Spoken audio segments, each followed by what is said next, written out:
No sound. We have sound now, I do believe. And thank you. My producer, Marcia, came back to tell me no sound. All right. So we'll start the show over again. And hey, Charles. And glad to hear from you. God bless America and Molly Tuttle, indeed. Well, I am very interested in reading and making comments on this section of the book called Treason in America by Anton Chaitkin. As you know, if you follow my channel, I respect Anton Chaitkin as one of the most important historians in America living and still working today. God bless Anton Chaitkin, if I may, Charles. And I am going to read from his book, Treason in America, from Aaron Burr to, guess who? Averil Harriman. Aha. So now I have bought the Kindle version of the book.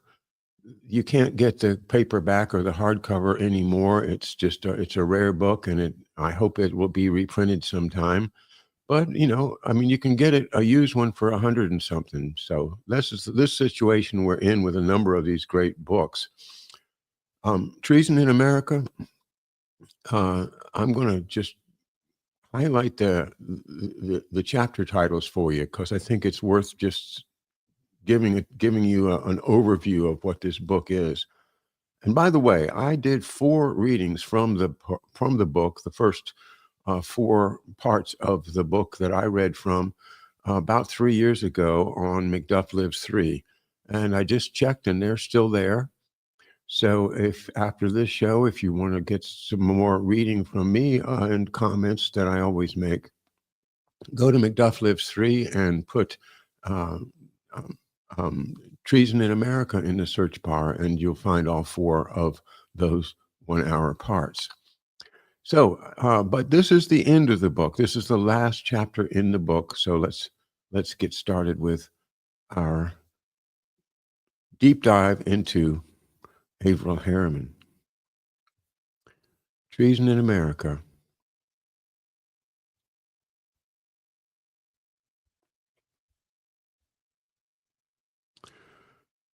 I'm going to read through the table of contents because I think it's just really important. Treason in America from Aaron Burr to Averil Harriman. Treason in America from Aaron Burr to Averil Harriman. List of tables and charts. Okay, let's skip that. Introduction Up McGeorge Bundy's Family Tree by Lyndon LaRouche. But what I wanted to get into is the chapter titles. Part 1, The British Swiss Secret Service in North America. And that all goes. I read that 3 years ago, and you should take the opportunity if you want to listen to it. Benedict Arnold re-examined. Here we go. The British surrender, but the war continues. Aha. Burr and Gallatin drive for power. Gallatin Swiss, of course, so there's that connection. The whole continent of America will become English, quote unquote. The murderer marches west. Burr's machine prepares America's surrender. Part 2, the true history of the Civil War. How Boston's Brahmins sought to destroy the United States. Those lovable Boston Brahmins. The organization of Dope Incorporated. Franklin's Freemasons versus Boston's Scottish Rite. Operation South Carolina and the career of Caleb Cushing. How the Eastern establishment ran Southern secession. That's pretty provocative, isn't it? Part 3, the reform of America by her enemies. Chapter 13, from the British East India Company to Emerson, Carlyle, and Marx. Now, Emerson's always been a kind of a hero of mine, but that goes way back into my 20s when I was just reading philosophy and finding, things like Ezra Pound and Emerson. Anyway, I don't like to think of him as on the British side, but maybe he is. I haven't read that chapter. Currency reform, the pot and the kettle, anthropologists against Indians, and boy, this sounds like Rockefeller. The spooks, how environmentalism killed the American frontier, and finally 19, the partnership of Harriman and Dulles. So let's get over there. And again, this is a long chapter, so I'm going to be skipping a bit through, but I'm going to be posting each page on the internet here, so you can stop the video later and read it if you want to. Again, I don't own this. I paid $9.99 for the Kindle version, and I encourage everyone to get your own copy. But I'm going to use this just for educational and historical purposes, and of course, I already have Tony Chaitkin's permission to do so. Oh, I forgot to tell you, Tony Chaitkin will be joining me next Thursday at this time to go over the whole Harriman family with me, and to emphasize a number of the points that I think need to be heard by the American people. Because when you think of, the power structure of the Dulleses, Sullivan and Cromwell, the powerful Wall Street Republicans, and then Averell Harriman on the Democrat side being in a partnership, and this goes back to E.H. Harriman and the railroad, and then the J.P. Morgan. This is the key, I think, to understanding and to help people understand that the Democratic Party has got just as bad and evil forces driving it as anything the Republican Party has. So that's the purpose of me diving in here with Meet the Harrimans, and this is part 1.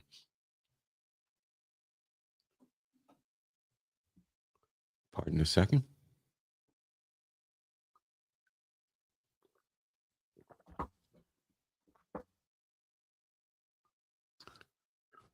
Chapter 19, The Partnership of Harriman and Dulles. On October 18th and 19th of 1945, a Swiss-based organization calling itself the World Council of Churches came into the war-wrecked city of Stuttgart, Germany, to meet with certain German church leaders. The meeting issued a statement declaring the collective guilt of the German people for the crimes of Nazism. A month later, trials began at Nuremberg. 22 Nazi leaders were tried for conspiracy, war crimes, and crimes against humanity, crimes which had led to the deaths of 50 million persons during World War II. The declaration of, quote, collective guilt, unquote, was intended, among other things, to blunt the question of individual guilt at the Nuremberg trials, and has confused the central issue of actual criminal guilt since that time. Hjalmar Schacht got off without punishment. Many of the most important Germans and foreign nationals who helped Hitler rise to power, make war, and carry out mass murder were not even at Nuremberg, and were never tried for these crimes. The chief failure of the Nuremberg trials was not insufficient hangings, but rather that there was no general inquiry into the disaster which had befallen the world. I have to stop and say there was no general inquiry into the disaster of the assassination of John F. Kennedy. There's been no general inquiry into 9/11, and the lack of general inquiry is a very suspicious omen.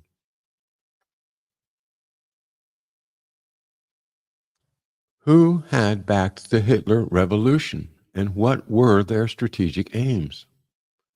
Such an inquiry is still vital today because the international gang which created Nazism and backed Hitler is active and very powerful in today's world. Okay, he wrote this first in the 80s, republished in 96, and I believe it's the 96 version that you can get on Kindle. So today's world, I think, definitely extends to right now. What follows is the story of this gang as it operated in America, centering in the political and commercial partnership of Averell Harriman and John Foster Dulles.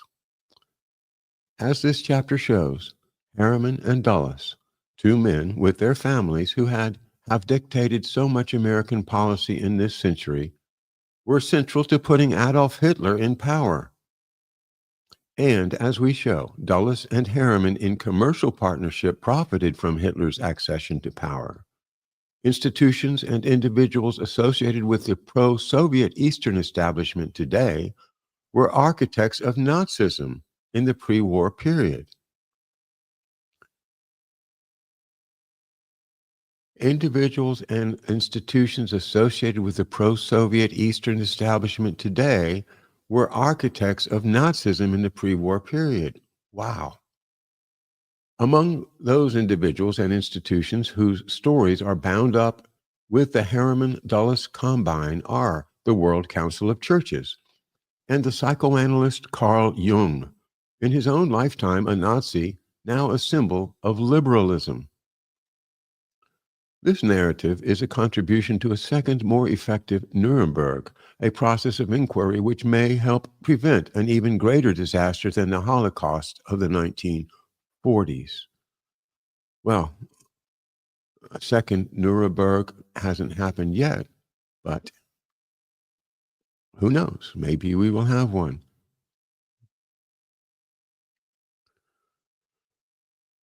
Okay, the heritage of the Dulles brothers is something that we have explored in depth here on the channel. I would just ask you to go back and look into my other reports on the Dulles brothers, my readings of various books, and in short, I'm going to skip this part because I feel like I have covered it, and I want to get to the meat of what I'm saying today here. But here, let's just go through them.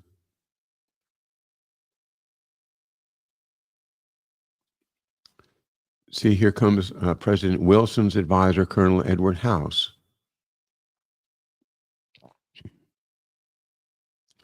Robert Lansing, very important. Robert Lansing, who had married a daughter of the Anglophile former Secretary of State, John Watson Foster. Another foster daughter married Reverend Allen Macy Dulles and gave birth to Allen and John Foster Dulles. While Teddy Roosevelt and Henry Cabot Lodge campaigned openly for American entry into the war, House and Lansing betrayed and lied to the president, misrepresenting themselves as neutral while carrying on a continuous covert political operations on behalf of the British.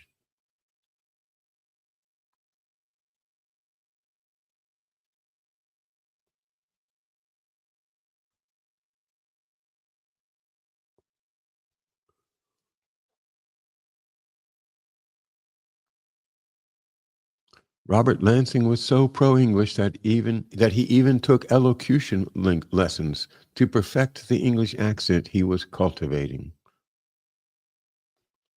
And in the Dulles family legacy is also very important. The Dulles family is an epic of British Empire intrigue and sensational aristocratic criminal activities. William Dulles to India as a soldier for the East India Company. Joseph Dulles went to South Carolina around 1780.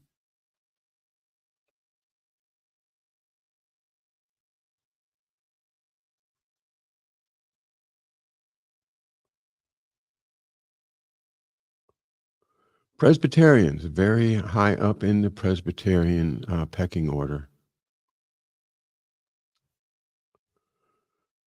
Fresh out of Princeton University, John Foster Dulles was hired as a lawyer by William Nelson Cromwell of Sullivan and Cromwell, law firm to the Eastern Establishment financial oligarchy.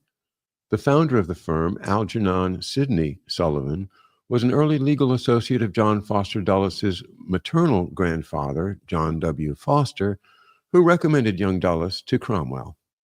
Sullivan represented leading Civil War-era Virginia families and business interests. He served as attorney for men captured as Confederate pirates attacking American commercial shipping just after the outbreak of the Civil War. And again, I have studied this and read extensively from the book, A Law Unto Its Own, The History of Sullivan and Cromwell, of which I have 10 parts, which you can find in the archives on just any of my channels. So Sullivan and Cromwell, Algernon Sidney Sullivan, partner with Cromwell, William Nelson Cromwell. And then Sullivan's partner Cromwell came to represent the J.P. Morgan Bank in its takeover of the American steel industry, and aided Edward H. Harriman, E.H. Harriman of the famous Butch Cassidy movie,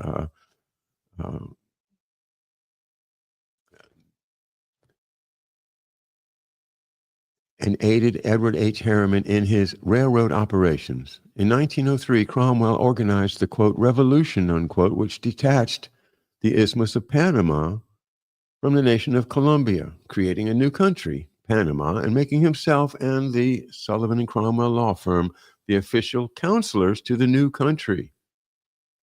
Sounds kind of like making Gaza a new country and making Tony Blair the new official counselors to it. Okay. Cromwell used as his revolutionaries the employees of the Panama Railroad, which was controlled by his client, Edward H. Harriman. The secession, better theft, was backed by gunboats sent to the Caribbean by President Theodore Roosevelt, who broke off congressionally authorized negotiations with Colombia for the purchase of canal building rights through the isthmus. William Nelson Cromwell was a director of one of the strangest instruments for the penetration of Central and South America and Southern Europe, the American Banknote Company. American banknotes Albert Gallatin Goodall arranged with Russia, Greece, and Italy, and many Ibero-American governments to have his company print the money and securities of those countries. Okay. J.P. Morgan's early partner, the Austrian-American banker Joseph W. Drexel, was a banknote director in the 1880s. Okay, skipping ahead. Allen Dulles left the banknote board in 1951 to become the director of the CIA. The old Cromwell-Harriman commercial tie was officially renewed in 1937 when E.H. Harriman's son Roland, brother of Averill Harriman, joined John Foster Dulles on the American Banknote Board of Directors. By this time, as we shall see, the Harrimans and the Dulleses had long been engaged in a joint political venture which was to bring tragedy and chaos to the world. Again, this is Democrats and Republicans. This is the uniparty. When young John Foster Dulles was called into Central American intelligence work for the State Department by his uncle, Robert Lansing, he was gaining experience as a neophyte lawyer in a region which was in some ways Sullivan and Cromwell's private preserve.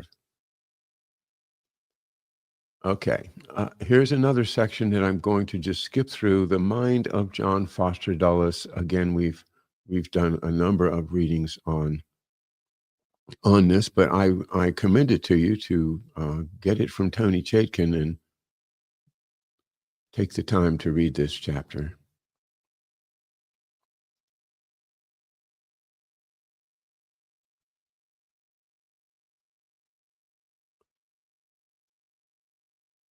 Human society can be likened unto a wheel. One section is always down in the mud, if you will.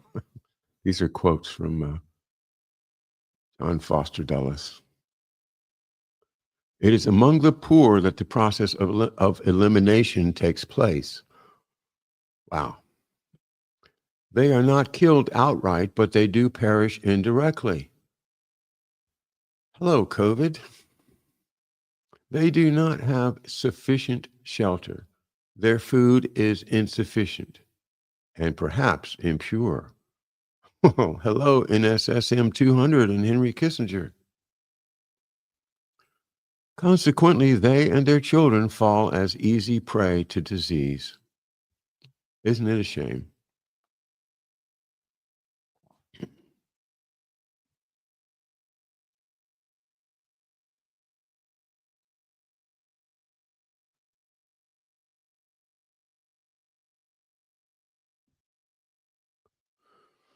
With these views, John Foster Dulles was later to become an international representative of American Protestant Christianity and to turn that position into a forum for promoting the politics of genocide. Divergent objectives in World War I. The Dulles brothers were involved from the period of the Versailles Treaty onward in the attack on Germany, which created the conditions for Hitlerism. During World War I, Allen Dulles was posted by his uncle, Secretary Lansing, to Switzerland, the home base for the Dulles cousins, the Malays. He took the job of Chief of Intelligence in the American legation at Bern. Among his fellow operatives was a young code clerk named Robert Murphy, who, as we shall see later, had a role to play in the Hitler Project. Dulles' family biographer Mosley retells the following story from Allen Dulles' own lectures and his private discussions with Mosley. Vladimir Ilyich Lenin, in exile in Switzerland, was accustomed to talking over Russian affairs with diplomats at the American mission. On April 11, 1917, after Lenin was informed that the Germans were about to send him back to Russia to overthrow the government,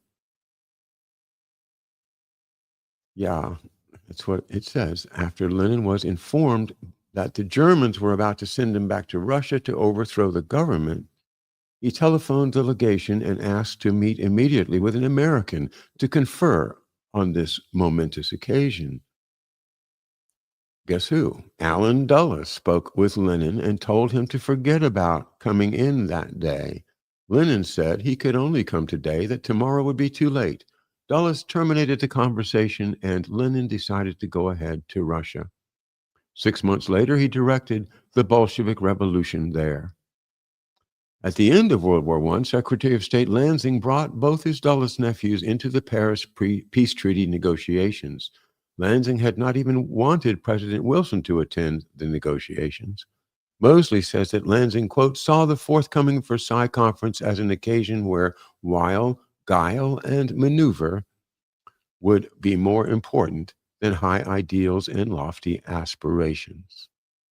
Despite Wilson's presence and, quote, high ideals, the British, with French urging, bowled through a treaty calling for drastic reparations payments from Germany. The British delegation was headed by Prime Minister David Lloyd George, who insisted that Wilson's famous 14 points for peace were inadequate because they had no provisions whatever for reparations damages. But the conference was in fact guided by members of a British organization known as the Round Table.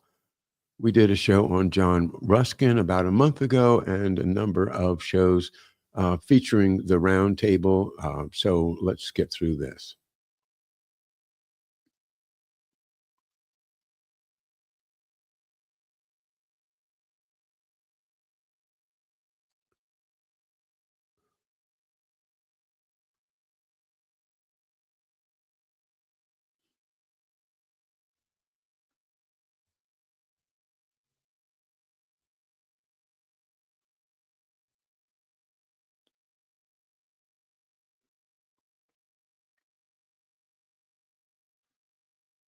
All right, let's pick up here. A 1953 CFR publication on the problem of intimate cooperation by two democracies, i.e. Britain and the U.S., described the relationship.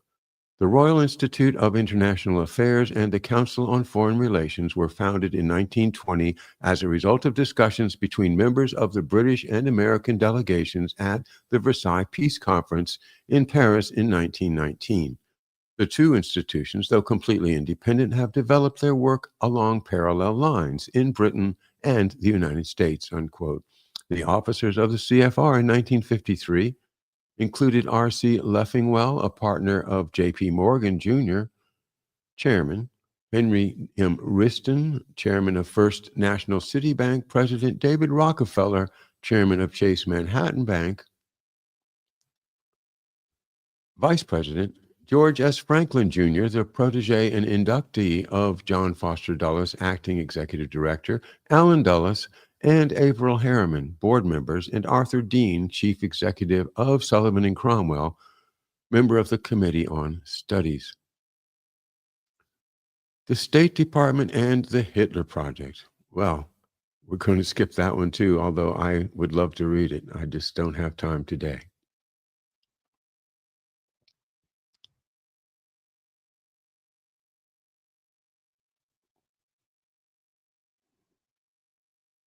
And you can take the video later and stop and read these pages.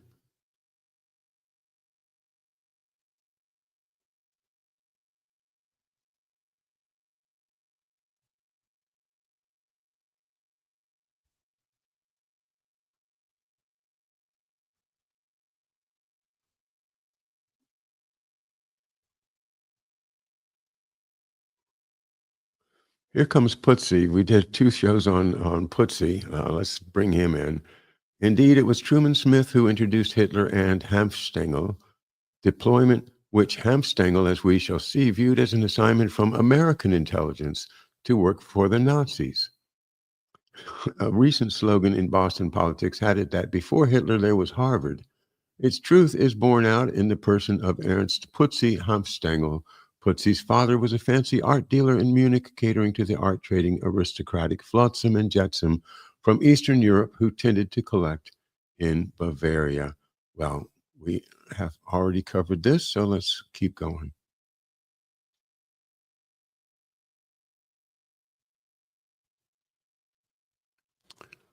World government first approximation.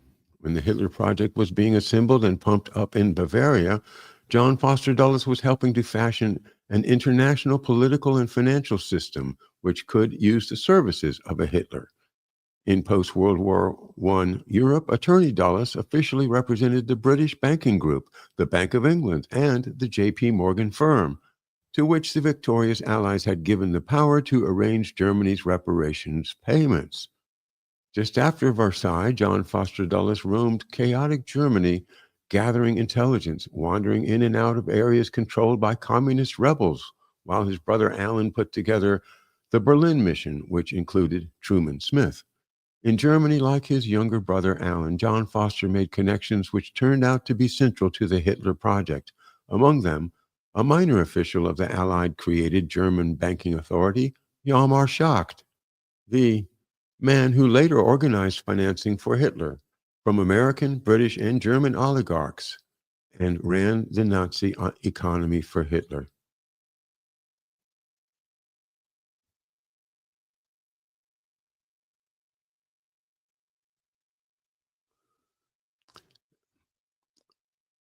I may go back and read this to you sometime because it's so important.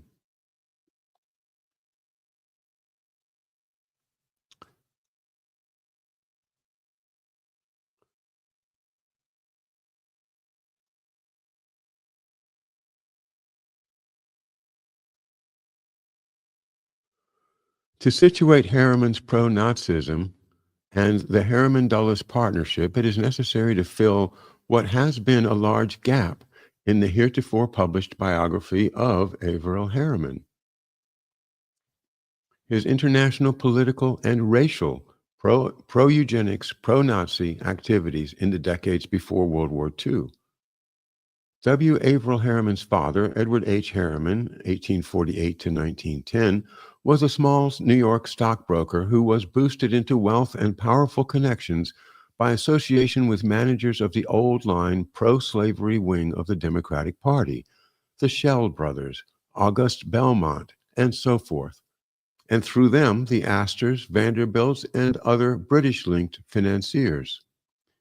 Great fame came to E.H. Harriman as an owner and monopolist over railroads. His most consistent financial backing came from the Kuhn Loeb investment banking firm. Kuhn Loeb's chief executive, Jacob Schiff, was himself a lifelong partner, in fact, a disciple of the British financier Sir Ernst Cassel. Schiff and Cassel interested themselves in the railroad investments of many nations, but Cassel's trips to America were not merely for the purpose of talking business, as business is normally understood. Ernst Cassel was the personal banker for the British Round Table, for their Fabian Society. We've been talking a lot about the Fabian Society lately, and I think my 2 shows on that are also in the archive. It's essential to bring the Fabian Society into the public debate, and for many of the Round Table's investment schemes in the Middle East. Another partner of Jacob Schiff and the eventual chief executive of Kuhn Loeb was Felix Warburg, whose brother Max ran the M.M. Warburg banking firm in Germany. These family connections were crucial for E.H. Harriman's son, Averill, in his career as an American representative of the British Round Table faction. Late in his life, E.H. Harriman became very much involved with the racialist, quote, conservation movement and with the affairs of the American Museum of Natural History in New York. After his death in 1910, his wife and children used considerable sums from his immense fortune to finance the new work of the conservation movement, eugenics, or race purification. Widow Mary A. Harriman donated 80 acres of land and buildings in 1910 to establish the Eugenics Records Office, the ERO, and the Eugenics Research Association in Cold Spring Harbor, New York. Can you imagine what 80 acres at Cold Spring Harbor would be worth? Oh my God. Mrs. Harriman, her daughter Mary Rumsey Harriman, and her son Averill invested over $500,000 in the Eugenics Center over the next several years, making it the International Center for Race Science. The monthly Eugenical News, put out by the ERO director Charles Davenport and Superintendent Harry H. Laughlin, was circulated to top policymakers throughout America, and its articles were translated into German for use by the fledgling Nazi Party. There is a book by Daniel Okrent, which I read on the show 3 or 4 years ago. I think I did most of the book to go into great detail between the Harriman and the Carnegie investments in the racial projects, the Cold Spring Harbor Eugenics Records Office and Eugenics Research Association. That book by Daniel Okrent, I believe it's called, I can't remember the name, but anyway, it's available to you in my archives. The ERO's committee to study and report on the best practical means of cutting off the defective germplasm in the American population released its final report in 1914. It called for the forced sterilization of defectives, including paupers, the blind, the deaf, criminals, the feeble-minded, epileptics, the weak, and people with tuberculosis, and, quote, hereditary laziness, unquote. And this is the subject of Edwin Black's book, The War Against the Weak, which I have also done shows on, and you can find those in my archives. But, this happened big time in Virginia and the South, but all over the country generally during this crazy period in which eugenics was thought to be a good, healthy thing. The Harriman's ERO report, mass distributed to American legislators, clergymen, editors, and professors, is identical in viewpoint to the philosophical statement written by John Foster Dulles in 1911 and to Mein Kampf.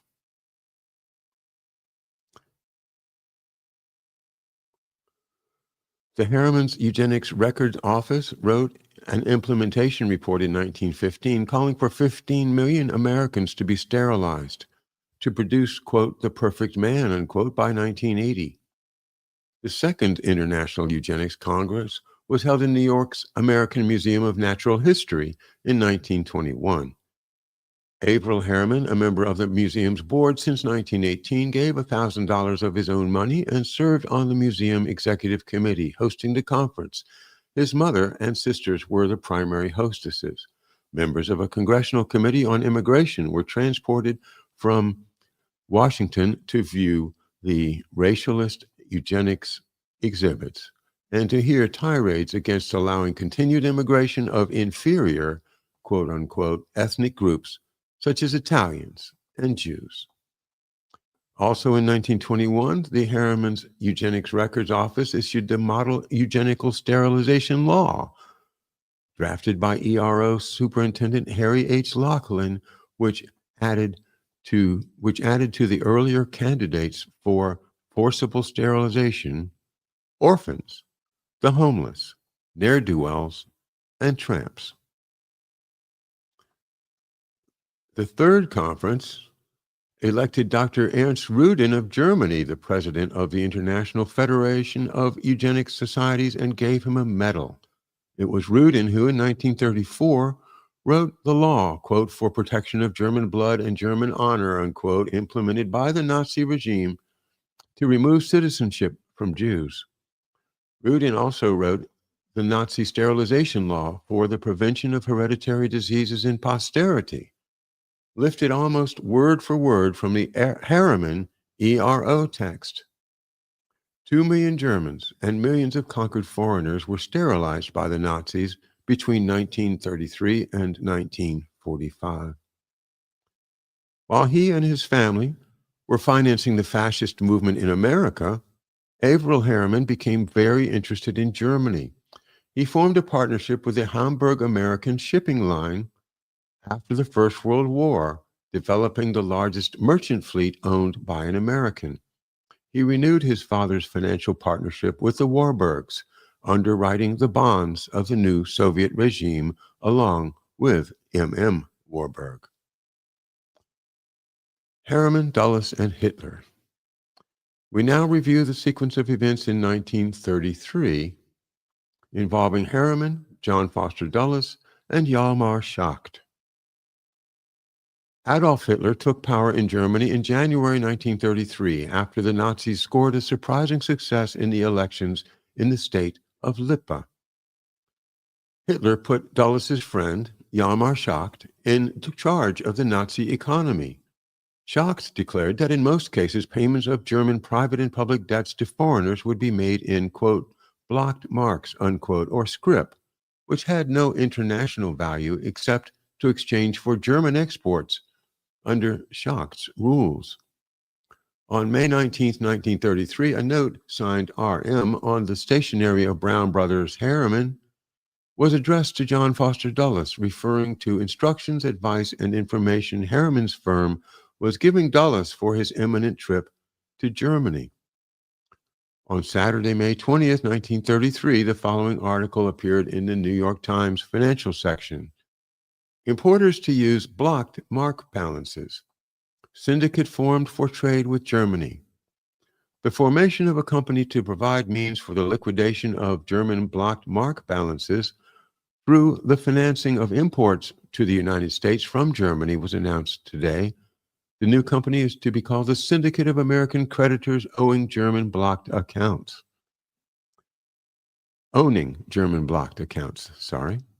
The Harriman International Company is to be the syndicate manager.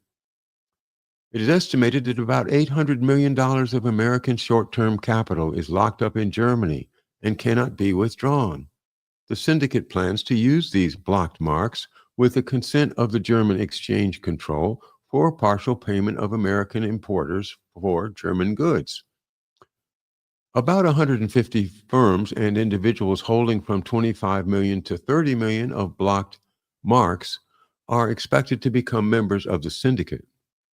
The Times article carried the byline of no reporter and mentioned no names other than Harriman International.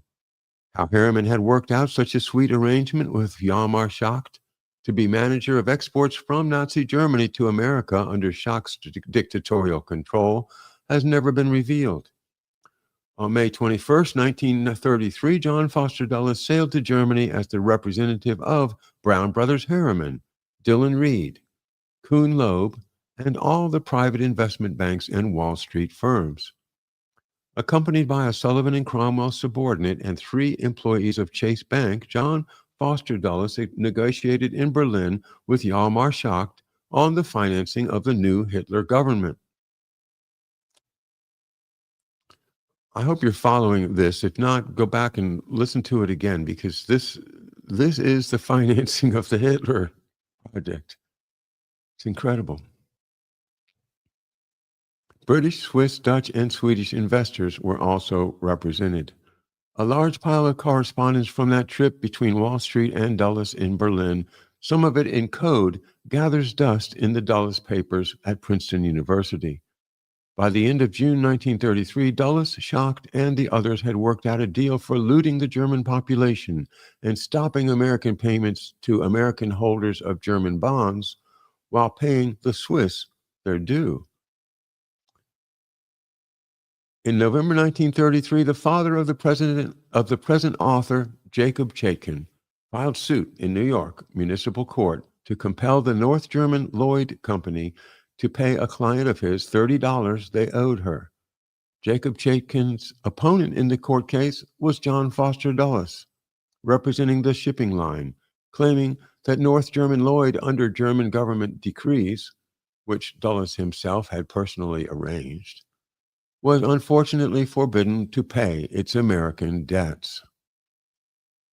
Jacob Chaitkin argued that Schacht had not declared a legal debt moratorium because his decrees were discriminatory between the creditors, against the Americans and for the Swiss.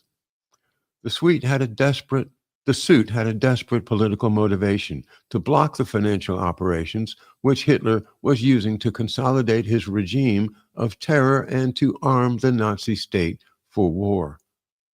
Dulles lost the $30 case. A writ was issued to tie up a 30,000-ton Lloyd liner in New York Harbor until the coupon was paid, and a precedent was set that Jacob Chaitkin and others used to stop millions of dollars from going to Hitler. But Dulles, Harriman, and their allies stepped up the trade between Nazi Germany and the United States. American Jews and others, including the American Federation of Labor, organized a boycott of German imports. In 1934, the American Jewish Congress hired Jacob Chaitkin as the legal director of their joint boycott committee. Chaitkin negotiated with Macy's and other department stores. Macy's and others stopped selling goods from Nazi Germany under threats of demonstrations and boycott. With the news of increasing terror against German Jews, Americans had paraded and held mass protest meetings to mobilize support for the boycott and other actions against Hitler.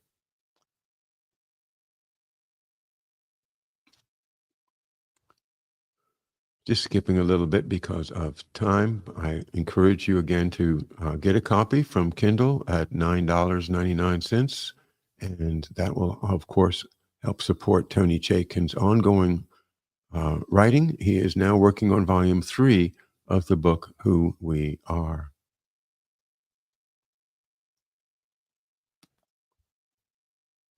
Nazis and the World Council of Churches. There was another avenue for the pro-Nazi faction in the West was used to promote Hitler. Like his forefathers, John Foster Dulles, with the Round Tablers who had groomed him, and his younger brother, used religion as an entry point. The form of that religious entry point was another approximation of a world government. A spectacular meeting of delegates from Europe and America was held in the summer of 1937 at Oxford, England, to establish the World Council of Churches. The conference was organized and directed by Anglican churchman J.H. Oldham. The gathering was opened and greeted by the Chancellor of Oxford University, the Dean of British Appeasers, Lord Halifax. The World Council of Churches numbered among its leaders the leaders of the appeasement of Hitler faction in the West: Halifax, Dulles, Lothian. It was to further that appeasement and the Nazi racialist view that the WCC was formed. Now, I knew about that from reading Stephen Kinzer's book that Foster Dulles was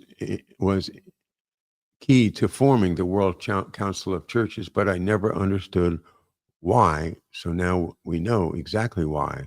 It was to further appeasement and the Nazi racialist view. A committee was formed chaired by Willem Wissert Hooft, to study the Christian attitude towards war. The committee reported that pacifism in the face of Hitler's aggression was Christian, and so fighting in unjust patriotic wars, as the Nazis were preparing to do, and these attitudes were just as Christian as the notion that justice should be done, that is, that Hitler should be resisted.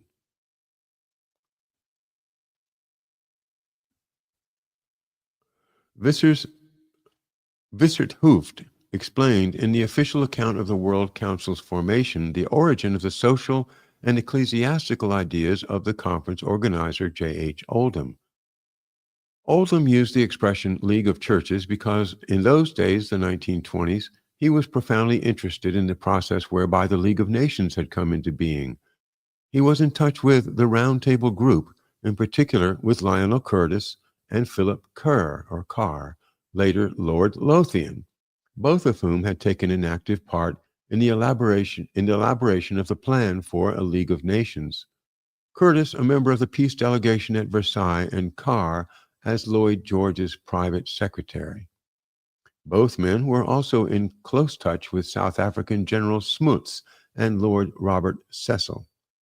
On 20 September 1952, Oldham wrote to me, quote, "The Round Table Group were my great educators in matters of constitutional principle. They clarified my thinking in these matters." The 1937 Oxford Conference published several reports, among them a book, The Universal Church and the World of Nations, expressing the new organization's views on the need for a reordering of the world's political affairs under a world government. The lead article was written by Lord Lothian under the title, quote, "The Demonic Influence of National Sovereignty," unquote. Wasn't that interesting? Here we have this great debate going on in the world and in the United States and in Europe about national sovereignty versus the UN versus world government. Well, we can see which side the World Council of Churches chooses.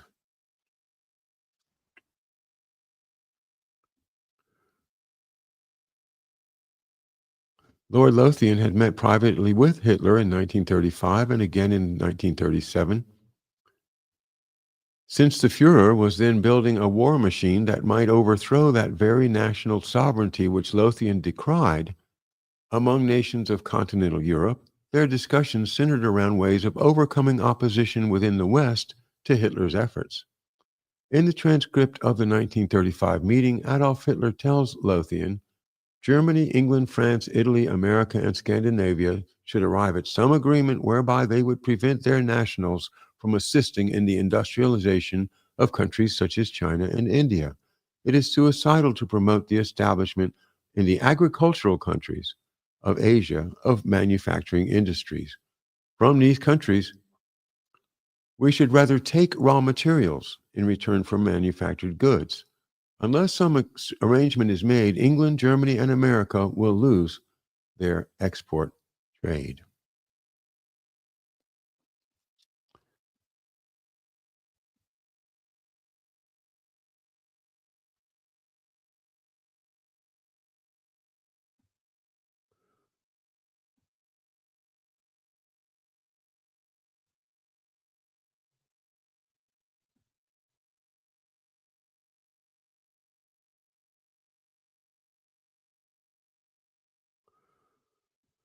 John Foster Dulles, the chief international attorney for the Nazis, was a delegate to the World Council founding conference in his capacity as head of the international department of the American ecumenical group, the Federal, later National Council of Churches.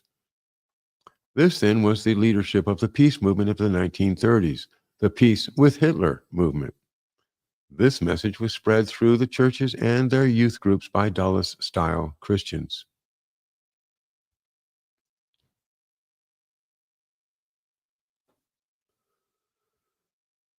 Throughout the Second World War, the World Council of Churches executive, headed by Wilhelm Wissert Hooft, was based in Geneva, Switzerland.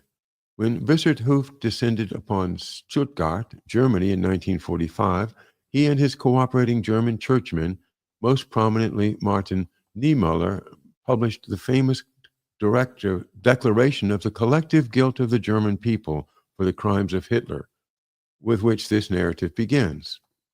The doctrine of collective guilt had a dual purpose: to impose upon Germans, by virtue of their birth, in true racialist style, the lie that all were guilty of the crimes of a dictatorship which had ruined Germany as surely as it did any other nation.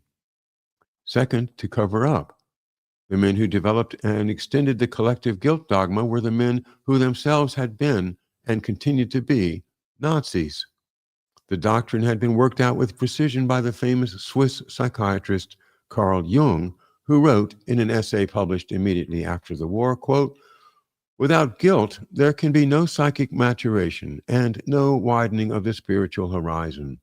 Germans today might make amends for a sin of omission of which our whole civilization is guilty. Science has been refined to an almost unimaginable extent. Technical achievement has reached an almost uncanny degree of perfection. But what of man? He sets about enjoying these dangerous playthings, completely oblivious of the shadow lurking behind him. Who has had a more immediate experience of the feeling of helplessness and abandonment to the powers of darkness than the Germans who fell into the clutches of the Germans? If collective guilt could only be understood and accepted, a great leap forward would have been taken."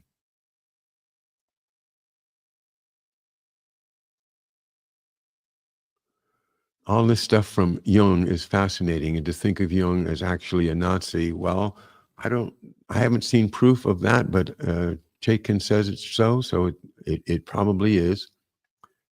He certainly fits very well with the philosophy that's being expressed here at the World Council of Churches.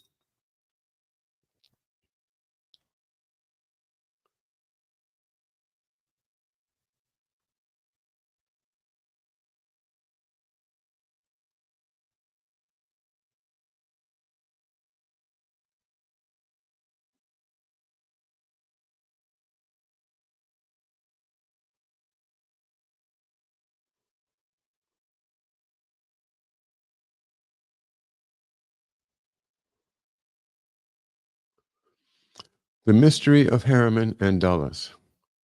April Harriman and the Dulles brothers achieved their greatest notoriety for their political roles in the 1940s and 1950s. Harriman was U.S. ambassador to the Soviet Union during the later period of World War II. He arranged for President Franklin Roosevelt, by then seriously ill, to be dragged to Yalta in Russia for a conference with Joseph Stalin and Winston Churchill, a conference whose details were under Ambassador Harriman's close supervision. At Yalta, Roosevelt signed a pact which guaranteed free elections and a new democratic government to post-war Poland. FDR died just after the Yalta Conference, and Ambassador Harriman remained to see Yalta's implementation. Poland never got its free elections. Franklin Roosevelt's vision of the post-war world was not shared by Stalin, Churchill, or Harriman. Roosevelt proposed to Churchill that India would fight harder for the Allies if Britain promised India post-war independence.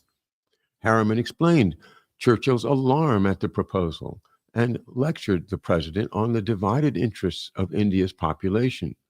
FDR replied that during the 1780s, newly independent Americans thought they had conflicting regional and political interests, but the federal Constitution showed the conflict was only apparent. Perhaps the American experience could be utilized in India. Roosevelt also proposed giving independence to the peoples of French-ruled Southeast Asia. He spoke at the wartime conferences on behalf of a massive post-war reconstruction effort, using America's energy to bring modern industry, technology, and education to North Africa and other backward colonial areas. Harriman, Churchill, and Stalin busied themselves in dickering and plans for the post-war rearrangement of the world map into new quote, spheres of influence, unquote. The Yalta process continues to the present day.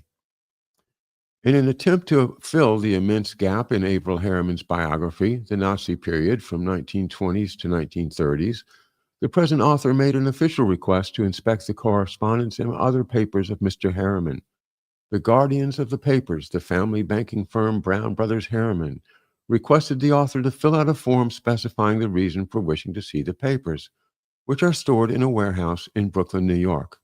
The author complied by describing his father's work in the anti-Nazi boycott of the 1930s, pointing to Harriman's central role in German-American commerce at that time, and reporting his hope for an eventual official inquiry into the creation of the Hitler regime. The law firm of Defense Secretary Clark Clifford, representing the 94-year-old Harriman, called the author to announce that no one sees the papers under any circumstances. Yet, Los Angeles Times reporter Rudy Abramson has been working on the Harriman papers for the past 3 years, preparing an authorized biography. Abramson told the present author that his biography will focus on Harriman's Soviet activities, his peace activities. What secrets does the Brooklyn warehouse contain? Perhaps the exact nature of the massive political favor Harriman must have performed for the Nazis, putting him in the position to manage all of the, quote, blocked mark, unquote, imports into the United States. Selected papers of the Dulles brothers lie in the Princeton University Library. Access to even the uncensored papers of Allen Dulles require the special application to the, quote, Allen Dulles Committee, unquote. Access to the papers of Sullivan Cromwell is sealed to all. But there is a Dulles family which ought to give a special insight into the nature of those private transactions through which the Dulleses were positioned to do such powerful evil to humanity. It is the Malay connection to one of the most evil families in history, in this country's history, which we pick up again here. Well, we're not going to pick it up here, but remember the Malay family, the Malay Prévost or Prevost connection, which of course goes right back to Switzerland. We will have to ask Tony Chaitkin himself to explain that to us next Thursday at 11 a.m. We are honored to have him as our guest, and I look forward to asking him more detail about the Harriman-Dulles partnership.